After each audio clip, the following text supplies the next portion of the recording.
Hello, bachcho. Let's read the question. So this question says, a nucleus of mass number 189 splits into two nuclei having mass number 125 and 64. The ratio of the radius of the two daughter nuclei respectively is okay. आपको ये बताना radius का यहाँ पर आपको बताना ratios बताना है आपकी जो डॉटर न्यूक्लियाई है डॉटर न्यूक्लियाई और पेरेंट न्यूक्लियाई ठीक है। इस क्वेश्चन का की कॉन्सेप्ट क्या लिख सकते हैं। The key concept of this question देखिए यहाँ पर आपका डीके हुआ है और हमें यहाँ पर रेडियस बताना है ठीक है। देखिए आपका क्या हुआ है न्यूक्लियाई आपका डिसइंटीग्रेट हुआ है ठीक है स्टेबल न्यूक्लियाई में ठीक है। जिसका देखिए आपका मान लीजिए आपका कोई क्या है एक्स निकला ही है जिसका आपका 189 क्या मास नंबर है ठीक है। ये आपका डीके हुआ है क्या किसमें आपका वाई और जेड में हुआ है वाई और जेड इसके क्या आपके प्रोडक्ट हैं या फिर इनको हम डॉटर न्यूक्लियाई बोलते हैं ठीक है। ये पेरेंट न्यूक्लियाई है और वाई जेड आपके डॉटर न्यूक्लियाई कहलाते हैं। इनके मास नंबर देखिए आपको गिवन कर रखे हैं एक का मास नंबर 125 है और इसका मास नंबर कितना आपको 64 के इक्वल है यहाँ पर आपको क्वेश्चन में क्या कर रखे हैं गिवन कर रखे हैं, ठीक है। अब देखिए अब हम यहाँ से क्या बता सकते हैं देखिए रेडियस का रिलेशन क्या होता है रेडियस को देखिए हम डिफाइन करते हैं आर इजिकल टू होता है आपका R naught to the power 8 to the power 1/3 ठीक है। ये रिलेशन आपका आता है देखिए जो आपका न्यूक्लियस होता है न्यूक्लियस की डेंसिटी अप्रोक्सीमेटली सेम होती है ठीक है। तो वहां से हम इस रिलेशन को देखिए न्यूक्लियर न्यूक्लियर डेंसिटी को कांस्टेंट एज्यूम करके हम वहां से ये रिलेशन आपका फाइंड आउट कर सकते हैं। आर इजिकल टू कितना होता है R naught 8 to the power 1/3 R naught क्या है आर नॉट आपकी देखिए इसकी वैल्यू होती है 1.1 फेमटोमीटर से 1.2 फेमटोमीटर या फिर 3 तक की वैल्यू कर सकती है वेरी करती है। ये आपका क्या कहलाता है जाता है this is the mass number okay. तो किसी भी रेडियाई की अगर हमें मास नंबर पता है तो हम उसकी रेडियस यहाँ पर से इस फॉर्मूले के थ्रू कैलकुलेट करके बता सकते हैं ठीक है।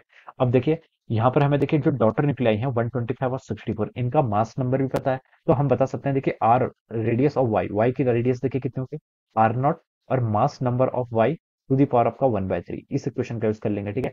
तो बच्चों यहाँ पर पुट कर लीजिए रेडियस ऑफ वाई को क्या लिख लेंगे आर नॉट तो आपका कांस्टेंट है मास नंबर ऑफ वाई कितना आपका 125 के इक्वल है। जैसे 125 टू दी पावर कितना हो जाएगा 1/3 हो जाएगा ठीक है। अब सिमिलरली आप जेड के रिस्पेक्ट में क्या लिख सकते हैं आर जेड कितना हो जाएगा आपका R nought A to the power A क्या आपका mass number of Z to the power कितना हो जाएगा आपका 1/3 के इक्वल ठीक है। तो यहाँ से हम क्या लिख सकते हैं आर जेड बच्चों कितना हो जाएगा R naught mass number of Z Z का देखिए मास नंबर कितना आपका 64 के इक्वल है। तो आप इसको पुट कर लीजिए 64 टू दी पावर आपका 1/3 ठीक है। तो ये आपने यहाँ पर कैलकुलेट कर लिया ठीक है। इसको देखिए मैं थोड़ा और सॉल्व कर लेता हूँ। ये हो जाएगा देखिए 125 की पावर 1/3 कितना होता है 5 होता है। 5 का क्यूब कितना होता है 125 के इक्वल होता है तो उसको हम 5 आर नॉट लिख सकते हैं। इसको सॉल्व करिए देखिए 64 को क्या लिख सकते हैं 4 to the power 3 4 into 4 16 16 into 4 64 okay. तो आपका 4 to the power 3 to the power 1/3 तो हम इसको 4 टाइम्स आर नॉट लिख सकते हैं ठीक है।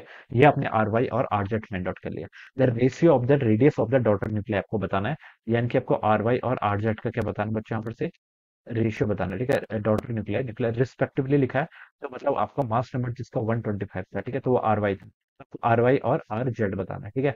तो ये आपको यहाँ पर बता के बताना है तो देखिए अब लिख सकते हैं हो जाएगा आर वाई कितना आपका 5 आर नोट और आर जेड कितना आपका 4 आर नोट तो यहाँ से आपका ये कैंसिल हो जाएगा। तो इसका रेशियो कितना आ गया बच्चों 5/4 के इक्वल आ गया। तो बच्चों देखिए कौन सा ऑप्शन मैच कर रहा है ऑप्शन 4 मैच कर रहा है so we can say that option 4 will be the correct answer of this question ठीक है। एक चीज का यहाँ पर ध्यान रखना है 4:5 भी क्वेश्चन में गिवन है तो देखिए आपको यहाँ पर रिस्पेक्टिवली वर्ड दिया है इस चीज का यहाँ पर ध्यान रखना पड़ेगा ठीक है। तो ऑप्शन 4 क्या हो जाएगा यहाँ पर आपका करेक्ट आंसर हो जाएगा। So I hope you understood this concept all the best and thank you.